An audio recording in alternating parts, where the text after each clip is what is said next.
Hello guys, and welcome back to another exciting installment of Sunday Frog Radio. This one for Sunday the 15th of July 2018. Today's Tuesday the 17th of July around 10 p.m. Due to moving house commitments, Frog Radio has been delayed a couple of days, but we're back on track now. Without further ado, let's get stuck into it. First thing we're going to look at today is the startup sequence for the Hawker Hurricane, which featured in an earlier video that I put out today, specifically on that subject. This one's going to be sort of the backdrop for my main discussion for Frog Radio today, which is going to be paying homage to World War II air combat fighter pilot Roald Dahl. That's right, you heard correctly. Roald Dahl was an air combat fighter pilot during World War II. Roald Dahl of Charlie and the Chocolate Factory fame. Roald Dahl of the children's books. The children's author, Roald Dahl, was an air combat fighter pilot. As amazing and as incongruous as that sounds. And from reading his book, which I'm going to basically do a review on today, Going Solo, which is an autobiographical book relating to Roald Dahl's early career in Africa when he worked for Shell, the petroleum company, and then the start of World War II and his flying training, his early flying for the Royal Air Force, his crash in the desert, flying a Gloucester Gladiator, not pilot error. He was given faulty coordinates for the map, sent in the wrong direction, and then his time in hospital, and then his time as a fighter pilot fighting mostly Bf-109s in Greece, and his participation in the Battle of Athens in April 1940. Just skimming here through the photographs pertinent to Roald Dahl's time as a fighter pilot. There's a crashed Hurricane. There's his book, Roald Dahl Boy and Going Solo. I've read both of those books. They're both very good. You can get them today in a multitude of different formats. There's an amazing award-winning photograph taken by Roald Dahl in Iraq. Apparently that building is one of the 7 wonders of the world, the tallest freestanding arch in the world, and it looks to be ancient. Amazing. There's Roald Dahl's plane. That was his actual Hurricane. So that burnt out plane was not necessarily anything to do with Roald Dahl. Apparently it was in Greece, but that plane in the olive groves there, camouflaged, was actually Roald Dahl's Hurricane. And you're seeing some imagery of Roald Dahl there. You can see how Roald Dahl has changed over the years, from his youth right up until his 80s, I guess, 70s and 80s. Roald Dahl died in 1990, I believe, which is significant to me because in 1990 I was a small boy wandering around a bookshop, and I happened upon 2 separate books, paperback. One was Boy and one was Going Solo. And on that same day I purchased those 2 books. There's Roald Dahl in the centre. Apparently he stood 6'6". I purchased those books, and then directly after that I went and watched Memphis Belle, which had just come out in the movies at that time. So sadly though, a few months after that, or even a few weeks after that, Roald Dahl passed away. He was English, of Norwegian ancestry. I'm remembering the book from whenever I last read it. I don't have it anymore, as I say, I purchased it in 1990. So I'm going by memory here with these notes, so we'll sort of test my memory a bit here about the book. This being a book review from a book that I read 27 years ago. And this is an excerpt from Wikipedia. In 1920, when Dahl was 3 years old, his 7-year-old sister, Astrid, died from appendicitis. Weeks later, his father died of pneumonia at the age of 57. With the option of returning to Norway to live with relatives, Dahl's mother decided to remain in Wales. Her husband, Harold, had wanted their children to be educated in British schools, which he considered the best in the world. That was from Wikipedia. And so these are my own memory notes, I guess you could say. So Dahl described how his grandfather had one leg only, but did well as a stevedore. I think that's the correct name for the vocation, stevedore, a ship supplier, someone at a port that supplies ships with goods that ships need, sort of like a hardware store for ships. So his grandfather had one leg, but did well in business. The reason why his grandfather had one leg, when younger, the grandfather had fallen off a roof and broken a leg, and the doctor, a drunk doctor, called to the scene, had amputated the leg instead of mending it. So that's how his grandpa had one leg missing.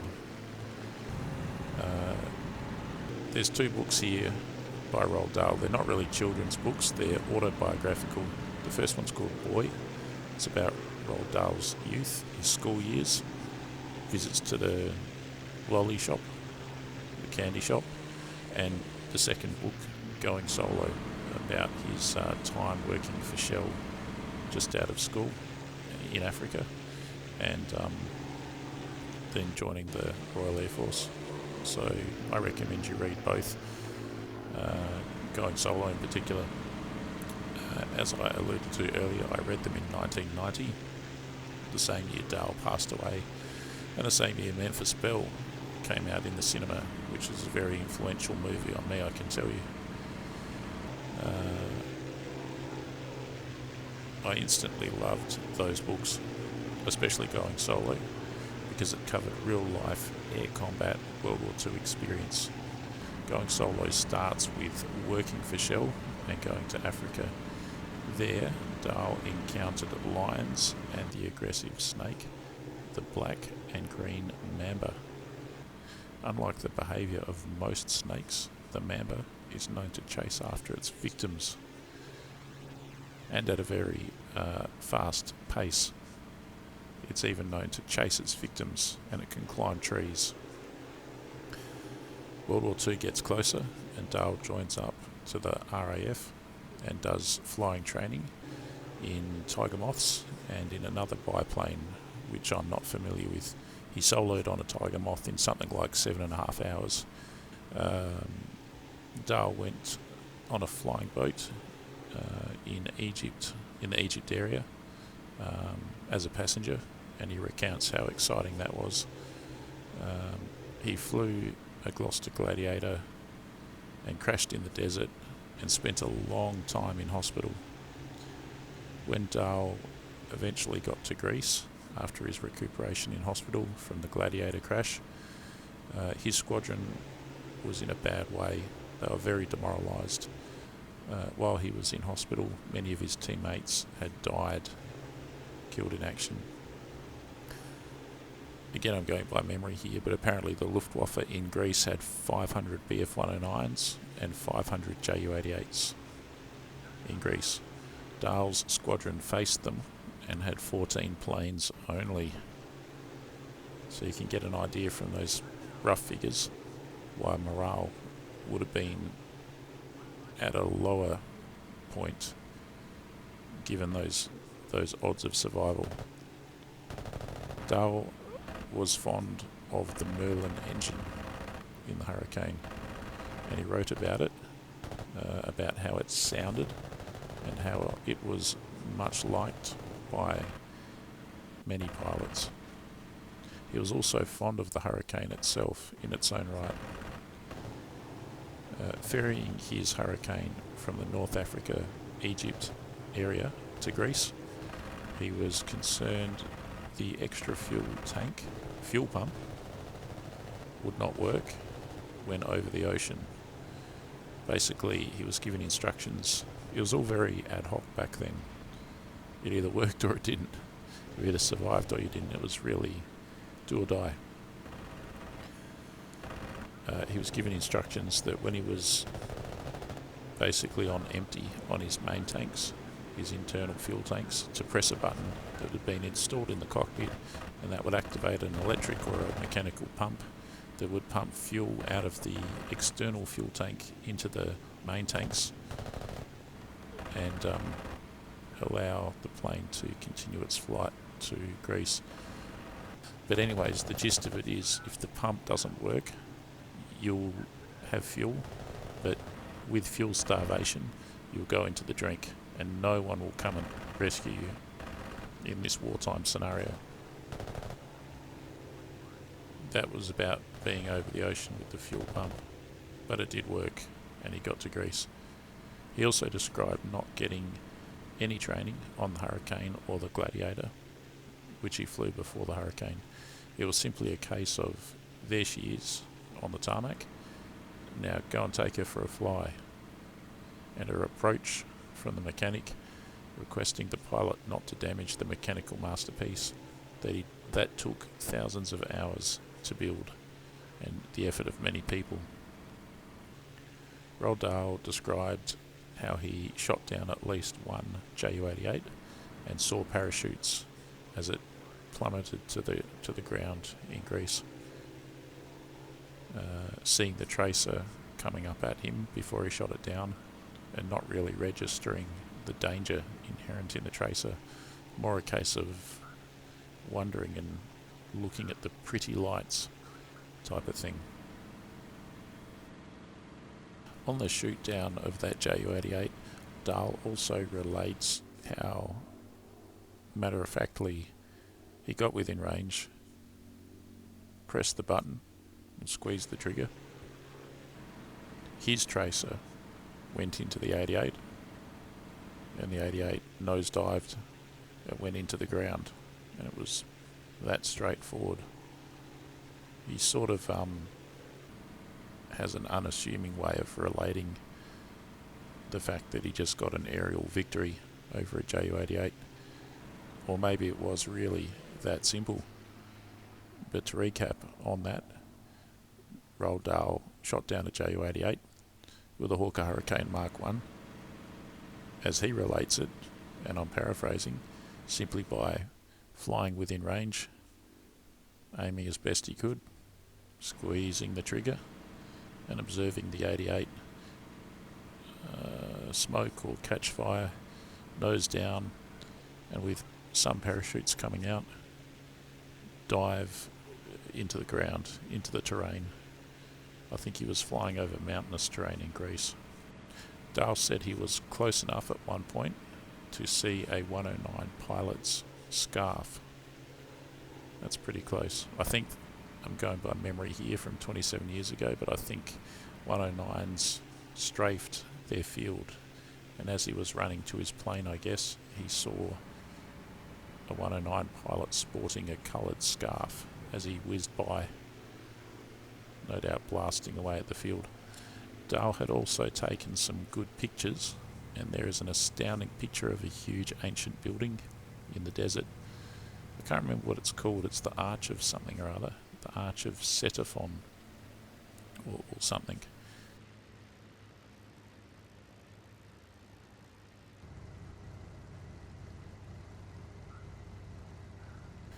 The Arch of something or other. One of the 7 wonders of the world.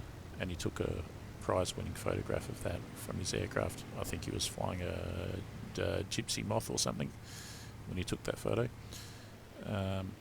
I myself, I didn't know that building existed until I saw Roald Dahl's photo. It's amazing. When Dahl crashed the Gloucester Gladiator, he was blind for a while in the hospital, and he had a nurse, and he liked the voice of the nurse, and he fantasized that she was the Hollywood actress or singer called Myrna Loy, or that she was Mae West, who was known for her theatrical assets. Roald Dahl, I noticed, kept on getting a broken nose, firstly when he was a child from a car accident, no seat belts in cars in the 20s and 30s, and no safety glass, and often 2 windshields on an open top car. He was sitting in the back, went through the rear windshield, which was jagged glass, not safety glass, literally sliced his nose off. As he recounts it, the nose was sewn back on. And then secondly, from the Gloucester Gladiator crash, he had a plastic surgeon sew his nose back on in, I guess it was a hospital in Egypt. He described the plastic surgeon as a Harley Street plastic surgeon. Harley Street is a street in London where you have day surgeries and high-end beauty salons, but also plastic surgery doctors, day surgeries. A place known for plastic surgery. So Roald Dahl had his nose sewn back on a second time by a Harley Street plastic surgeon.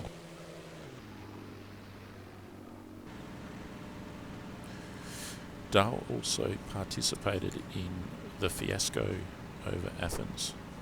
And I remember as a kid reading that word fiasco. And I guess that's a good thing about books.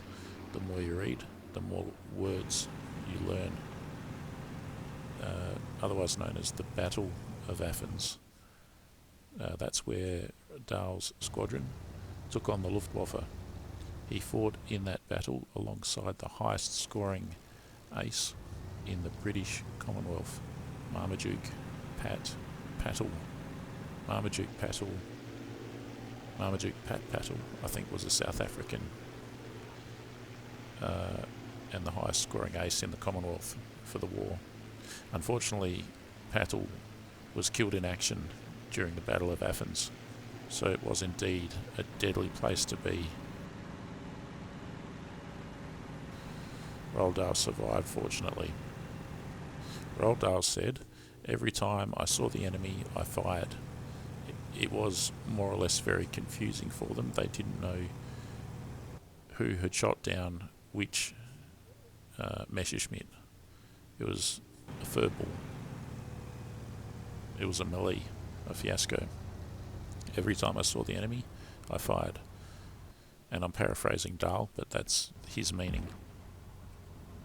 He also related that as a result of combat in the Battle of Athens, he may well have soiled himself during the course of the combat. And he said that that was common for fighter pilots in combat. Dahl had a good friend in Greece called David Koch, C-O-K-E, apparently pronounced Cook. David Cook was the godson to King Edward VIII, and who was a fellow Hurricane pilot who was killed in action against Bf-109s in North Africa on the 9th of December 1941. And David Cook was awarded the DFC, the Distinguished Flying Cross. Here's an excerpt from Wikipedia. Cook, earlier in the Battle of Britain, had been involved in an incident on 12 August 1940 when his Hurricane was badly shot up over the English Channel off Portsmouth. His finger was amputated and the aircraft was repaired and used again. That gives you a good insight into the savagery of these aerial battles. No one immune from the danger. David Cook, godson to the King of England, really involved in the combat, had his finger shot off, or had his finger shot and then amputated as a result of combat in the air near Portsmouth on 12th August 1940. And that would be considered a scratch. But it's a pretty big scratch. And here's another excerpt. On 20 April 1941, Dahl took part in the Battle of Athens alongside the high-scoring British Commonwealth ace of World War II, Pat Pattle, and Dahl's friend David Cook. Of 12 Hurricanes involved, 5 were shot down and 4 of their pilots killed, including Pattle. Greek observers on the ground counted 22 German aircraft downed, but because of the confusion of the aerial engagement, none of the pilots knew which aircraft they had shot down. Dahl described it as an endless blur of enemy fighters whizzing towards me from every side. And that concludes my discussion of Roald Dahl's books, in particular Going Solo.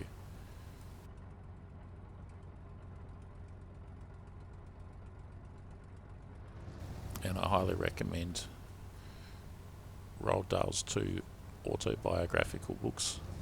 Firstly, Boy, covering his childhood, and secondly, Going Solo, covering his time flying a Hawker Hurricane Mark I in the Royal Air Force during World War II.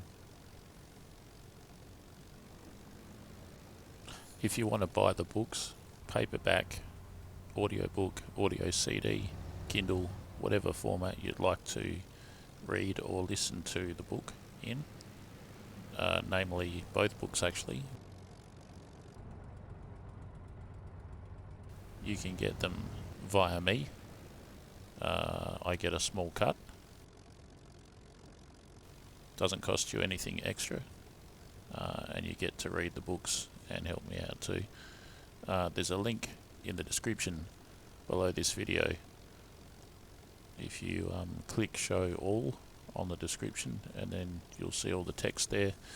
The link is in the description to my website, froggyfrog9000.com.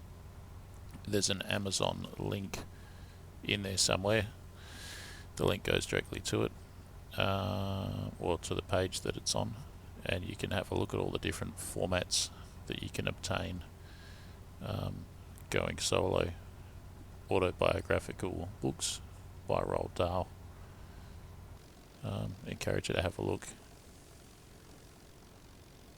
I've been Froggy Frog 9000. Thanks for watching.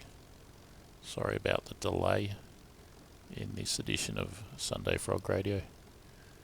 I'll catch you next Sunday. In the meantime, there'll be at least one video every single day, if not 2 or 3 videos. Over the next 6 months, I'm going to be very active on my website making garment art, aircraft profile art in garment format. And again, thanks for watching, and I'll catch you next time. Bye for now.